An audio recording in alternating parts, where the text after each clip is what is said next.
He thought destroying her phone would be just another day of torment, but he had no idea she was about to turn his own family against him. Sometimes the greatest victories come from the most unexpected places. This is the story of how one young man learned that kindness can be a weapon, patience can be a strategy, and the very people you love most can become your greatest judges when the truth finally comes to light. At 15, she had already accepted her role as the school's favorite target. The girls whispered cruel rumors while the boys made her life a living nightmare, all because she had dared to dream of becoming a nanny, a career they deemed too feminine for respect. But among all her tormentors, one stood out like a shadow that followed her everywhere. Jack was relentless. He would trail her home, hurling objects and insults with equal precision. He vandalized her schoolwork, stole her belongings, and even cut her hair during class while teachers looked away. The anxiety consumed her. Sleepless nights filled with dread for the morning bell, knowing that another day of torment awaited. But it was what happened after Christmas that changed everything. Her mother had worked extra shifts and sacrificed her own needs for months, skipping a new outfit, delaying repairs on her broken phone, all to surprise her daughter with something special.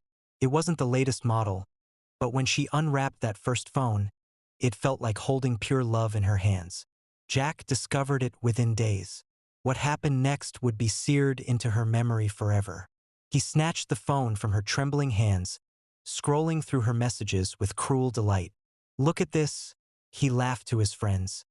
"She tells her mommy she loves her." The humiliation was unbearable, but nothing compared to what came next.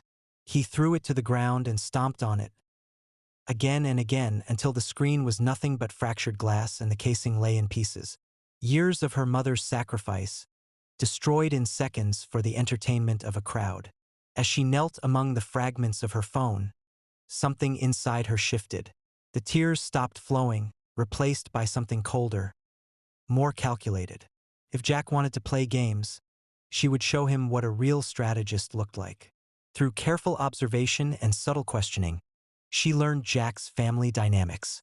His mother was trapped at home with 4-year-old twins, desperate for social interaction but unable to find trustworthy childcare. Jack refused to help, leaving his mother isolated and overwhelmed. The plan began to take shape. She started babysitting for Jack's mother's friends, building a reputation as reliable and caring. When the opportunity arose, she made casual comments about wanting extra work to save money for her mother's birthday.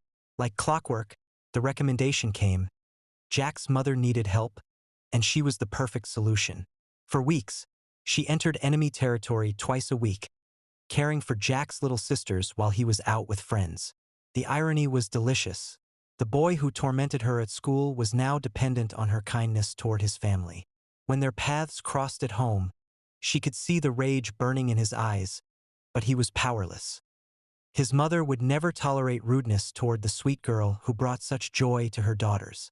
During those visits, she made mental notes. Jack's bragging about his hidden collection of adult magazines, the unopened bottle of premium alcohol his parents saved for special occasions, the layout of his room, the family's routines and relationships. And then, one evening when Jack was out and the twins were sleeping peacefully, she set her trap. The alcohol went from the refrigerator to his closet, carefully placed among his magazines. A quarter of the bottle went down the sink, enough to make it look opened and used, but not enough to cause financial hardship for the family. Then she waited. When Jack's parents discovered the missing alcohol, they came to her door with questions, not accusations. She played her part perfectly, helpful, concerned, offering to assist in their search. They thanked her graciously and returned home, never suspecting that their answer lay hidden in their son's bedroom. The next evening, she was asked to take the twins to the park while the parents had a discussion with Jack. When she returned, the sounds of crying echoed from his bedroom. Her trap had worked flawlessly. Jack had denied everything, just as she knew he would. But when pressed about why anyone would frame him, his own mouth became his downfall. "It's payback for breaking her phone," he shouted, confessing to his crimes while trying to deflect blame. The revelation hit his parents like lightning. Their son, the boy they had raised to be respectful and kind, was a bully who had been terrorizing innocent classmates. The evidence was undeniable, found in his own room alongside materials his mother considered degrading and inappropriate. The shame was immediate and overwhelming. His punishment was swift and comprehensive. Phone confiscated, social privileges revoked, gaming console sold to pay for the damage he had caused. But perhaps most devastating of all was watching his mother gossip to the neighbors about his unhealthy obsessions, the humiliation spreading through their social circle like wildfire. When Jack's parents handed her the money from his gaming console sale, his face told the entire story. This wasn't about the phone anymore. It was about justice, consequences, and the realization that his actions had turned his own family against him. The school investigation that followed revealed a pattern of abuse extending far beyond one victim. Other students came forward, sharing their own stories of torment at Jack's hands. Suspensions followed, forced apologies, a complete dismantling of the power structure that had protected bullies while silencing their victims. Standing at her front door as Jack mumbled his court-ordered apology, she felt something she hadn't experienced in years: peace. Not satisfaction from his suffering, but relief that the cycle of abuse had finally been broken. The phone was repaired, and with the leftover money, she bought her mother a birthday gift that conveyed everything words couldn't express.